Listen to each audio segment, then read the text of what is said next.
Hey everybody, welcome back to the channel. I'm Nate from Nate Fitness, and we have an awesome fucking video today, guys. It's one that I've been meaning to make. I've kind of mixed a couple of different ideas into one video, so it's going to be super cool. We'll crack straight into that video, but first is something that I want to apologize for. So guys, I want to apologize because I did try and film this video yesterday. Unfortunately, the green screen wasn't working, and so I ended up being purple, which wasn't very good. Maybe I'll put in a little snippet of how I was purple just to show you guys what I mean. But also I want to apologize for the last video I put out. Now I understand that it was a long video. It perhaps wasn't as concise and interesting as it could have been. There was a lot of filler, and I understand that, you know, to sit there and listen to somebody ramble for 20 minutes can be quite a big ask. And so for that, I am sorry. And I'm also sorry for the sneeze that somehow made it into the video. I feel like when I was recording, I sneezed and I was like, oh, I have to edit that out later on. And then I never really got around to it. So yeah, I just want to apologize for that, guys. This is a learning experience for me. It's not something that I know how to do off the top of my head. It's not something that I've learnt to do. I'm still learning, and you know, this is only my 4th or 5th video, guys, so it is going to take me a while to get super good, find the recipe that works well for me. So your criticism really does mean a lot, guys, and your love and your appreciation for the videos really means a lot. You know, if you haven't already, follow me on Instagram, send me a message, tell me what you like, what you don't like. But yeah, guys, thanks for watching, and to that end, let's crack straight into this video, guys. Today I have a video for you, what is in Nate Fitness's gym bag. So guys, let's crack straight into it, and we'll start with the bag itself. Now, this here is my gym bag. As you can see, it is an Adidas gym bag, black, and it is a very big bag. It's nothing special. I got this bag from a local store here in New Zealand. I don't know if you guys have it anywhere else. I don't know if you've got it in Australia or anything like that, if you're watching from there.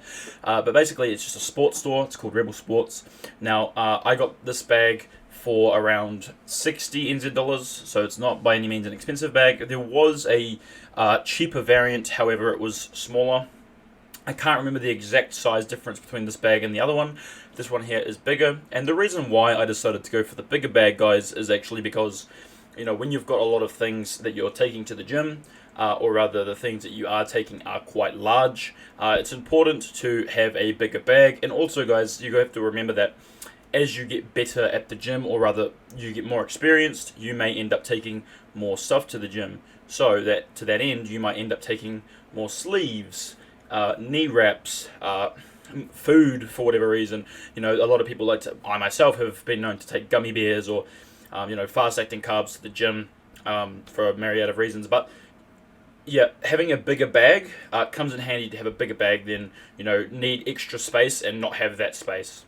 It does not have to be a flash Adidas bag, guys. I just like the brand Adidas. I've used it a lot. My shoes are the same, and I'm really proud of them. Maybe I'll do a video on those as well, and just about shoes in the gym in general.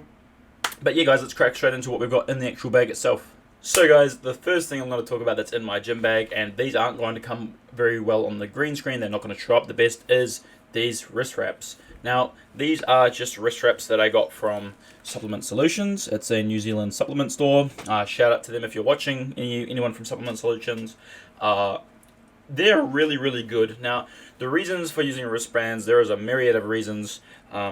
It's good for stability, it's good for keeping your wrists healthy, because, you know, if it stands to reason that if you're doing something, you know, for a long time that's, you know, quite dangerous on the body, which is, you know, lifting heavy weights, over time you are going to suffer a bit of damage to certain joints and certain areas in your body, and your wrists being one of the smallest areas in the body, and one of the you put a lot of pressure on it, whether it be on a pull or a push. So, you know, whether it be on a bench or a deadlift, for example, or even if you're doing like a squat and you've got your hand positions wrong, there can be a lot of stress on the wrist.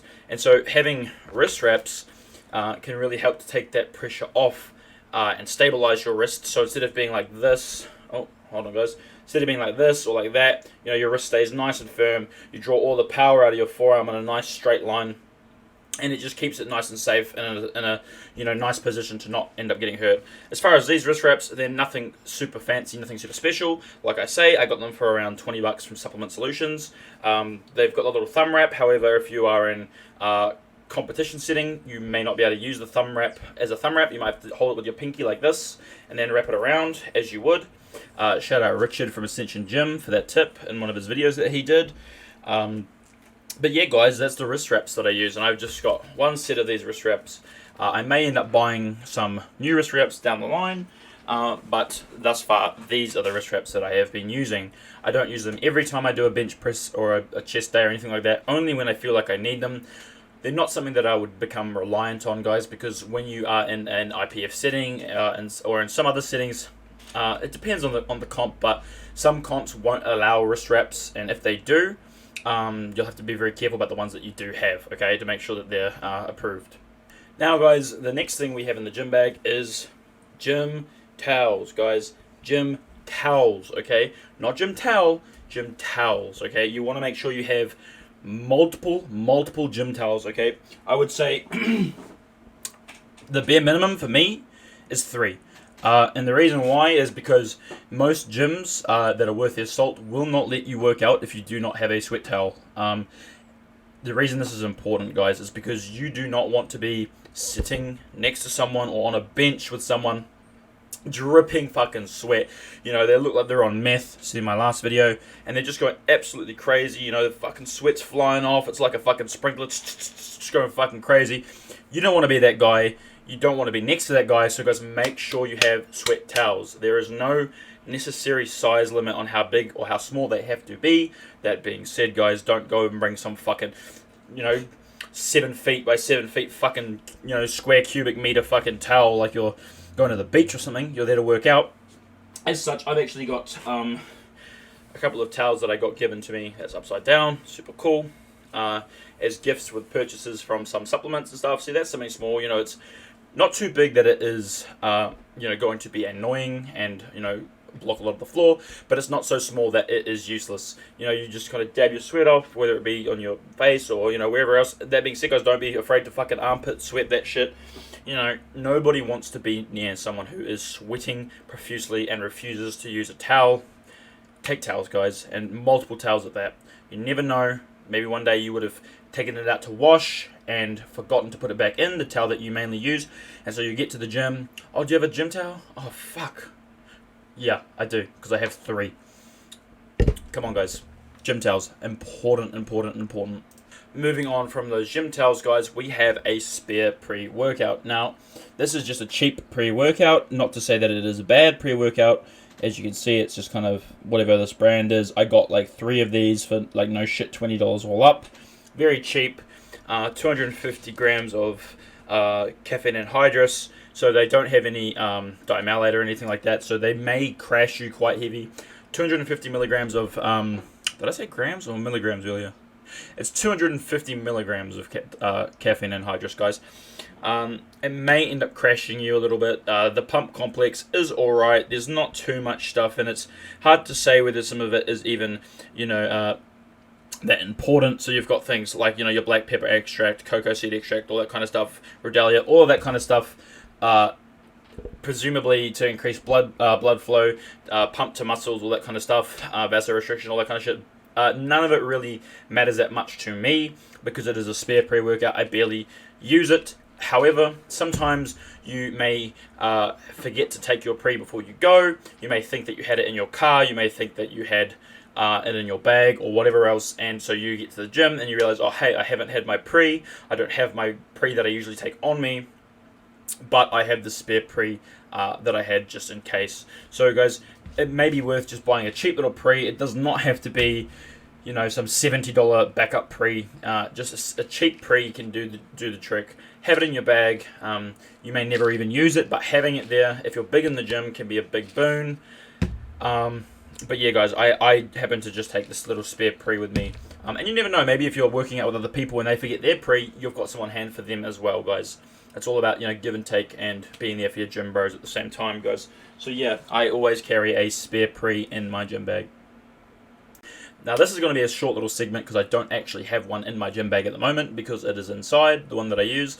But making sure you have a gym bottle, guys, or at least a gym shaker for your water. Now it is incredibly stupid to go to the gym without a gym bottle or a gym shaker. Even if they have a water fountain. If it's a busy gym, you may not be able to get there very easily. It may always be busy.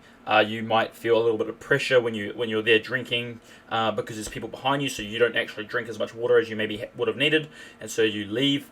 So always have your gym bottle or your gym shaker with you guys. It does not matter which brand or anything like that. Some people will have a gallon jug, some will only have a 500 ml bottle, but just make sure you have a gym bottle with you guys. It's super important to stay hydrated. Whether or not you use BCAAs or intra workout, anything like that, doesn't really matter. But just make sure you have a bottle or a vessel to hold your liquid, guys, so that you do not end up getting dehydrated. If you're like me and you sweat a lot, whether it be on cardio or if you're doing weights, it's very important to stay hydrated, guys. Very, very important. And it's good for your pump and also for activating a lot of the pump products that are in your pre-workouts. A lot of people will smash a dry scoop and then drink a mouthful of water and think that they're going to get the benefits of those pump products. Not exactly true. I'll maybe do another video on that some other time, but not right now. But yeah, guys, just make sure you have a gym bottle with you in your gym bag at all times. Okay, guys, this one here is, in my opinion, very important if you lift very heavy weights. We have this little bad boy. Now, this is just a BCAA container that I have ripped the label off. Shout out Sports Fuel for selling me this BCAA, which is yet again another supplement company here in New Zealand. But what is inside this little container, you might ask? Well, let's open it up and have a look. That's right, boys and girls. It's chalk. Now you might see the fucking shit flying around. Yeah, look at it, going crazy. It's like fucking Christmas, or this some sort of fucking Pablo Escobar kind of joint. But guys, fucking hell, chalk is important, guys. So what I was talking about earlier with having the gym towel and the sweat and this and that. If you are someone like me who perspirates a lot, so you get clammy hands, even if you have calluses and whatnot, it's very, very possible that won't be enough to be able to get a good grip on the bar. And to that end, if you are doing low bar squats or just regular high bar squats, if you're doing very heavy squats, putting some chalk on your shoulders or on your upper back can help that bar to stay in position like glue and not roll down or whatever on your back, guys, and keep it really in position, keep it really safe on your back. It's very important to have a good grip of the bar, whether it be on a bench, whether it be on an overhead press, whether it be on a bent over row, a deadlift, a squat, whatever it might be. If you feel like your hands are too sweaty and you do not have a good grip on that bar, please get some chalk, guys. And finally, guys, coming in at the final thing that Nate Fitness keeps in his gym bag, the super big grand reveal, most amazing and important thing that I've got. Here it is, guys. Extra mint gum. No, I'm just fucking with you. It's not actually extra mint gum, but I do use a lot of gum. I will chew like 3 or 4 pieces of gum per gym session.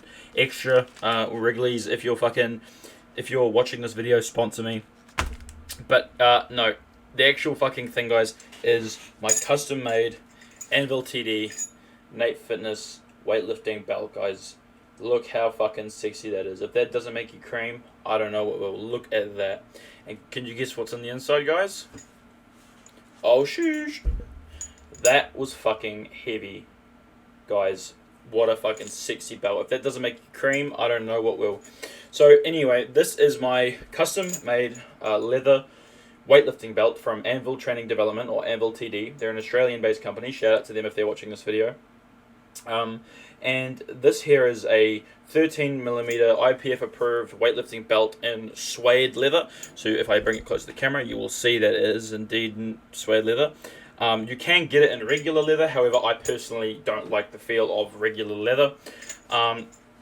It's got double stitching, as you can see. Not that I really think that single or double stitching will increase the longevity of the belt, okay? I think you can easily get away with having only singular stitching. However, for an extra couple of dollars, I went for the aesthetic purposes of double stitching, and who knows, maybe it actually does affect the belt. I'm not exactly a belt expert. It is I think it's a medium size. It can fit up to 40-inch waists You can probably kind of see from that little white bit there, that's kind of the hole that I'm using there. So yeah, up to 40-inch waists. This is a male belt. Not that there's much of a difference between male and female. However, if you are a female, you may want to get a size under. Well, you know, be more mindful of the size, because obviously you've got a lot more things to consider. You know, I can kind of use this around the chest, or you know, if I want to use it on the upper sternum, if I want to use it on the lower belly, I can use it kind of anywhere. As a female, you do have to be a little bit careful. And guys, I'm just for a second here. So this is the thickness that we're running. This is 13 mil. Okay, 13 mil thickness. I'm just going to take a couple of seconds to talk about the 13 mil. So, in my mind, there's two widths of belt in millimeter, and this is the thickness guy. Two thickness settings for the belt that actually matter the most. And we've got 10 millimeters, and we've got 13 millimeters. Now, 10 millimeters is, you wouldn't think a 3 millimeter difference is that much of a difference, guys, but it is absolutely huge. If you are a skinnier person, or perhaps more aesthetic, you do not have as much body fat, or you rather are not as stocky as perhaps me or somebody else, buy a 10 millimeter thickness belt, guys.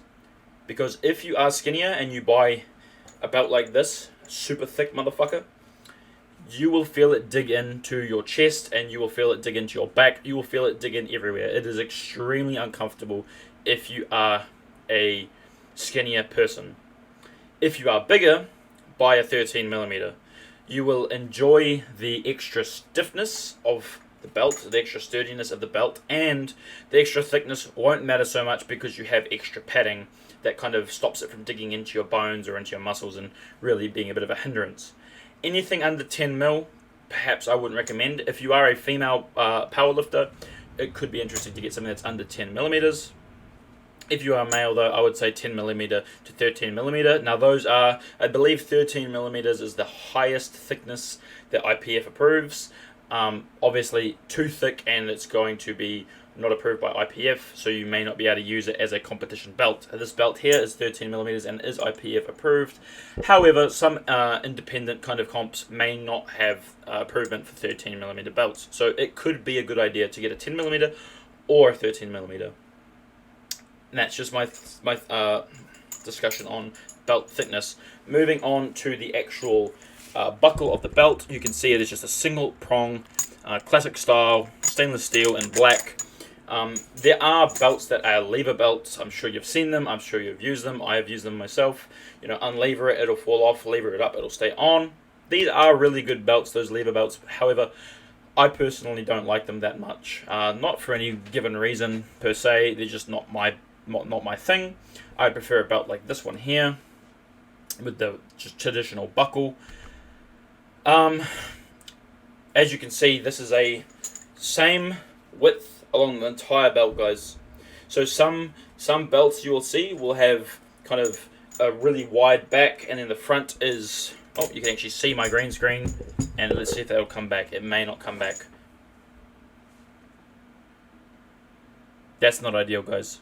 Fuck it, we've already gone too deep. Let's just leave it at that. It's not as if it really matters. We actually might be able to just hide. Hold on, give me 1 second, guys. We'll probably just hide the chroma key for now. There we go. It doesn't really matter.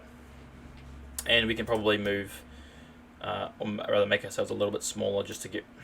There we go. Oh, now I forgot what I was talking about. Yeah, like I say, there are belts that aren't the full width all the way around. They are good. They do provide lower back bracing. They do provide bracing around the front. However, this kind of belt provides complete bracing throughout the whole of the stomach and the ab section. You know, your lumbar spine. It provides really good support around the entire width, or rather circumference of your back, stomach, everything like that. So I would recommend a belt like this. I would not recommend a belt that has just the back kind of support, and then the front comes around and it's like small, like, you know, it's not as wide. It's like, you know, it's smaller. I would not recommend a belt like that. Anyway, guys, that's going to be all for the belt. And actually for this video as well, guys, that's all I really keep in my gym bag. When I add extra things like sleeves, knee wraps and stuff like that, I will show them. But this segment for this belt is already 6 minutes long. I don't want this video to go over 20 minutes. So with that being said, guys, I'm Nate from Nate Fitness. If you like this video, drop a like. If you lift heavy weights, subscribe, and remember, guys, that was heavy. See you later, guys.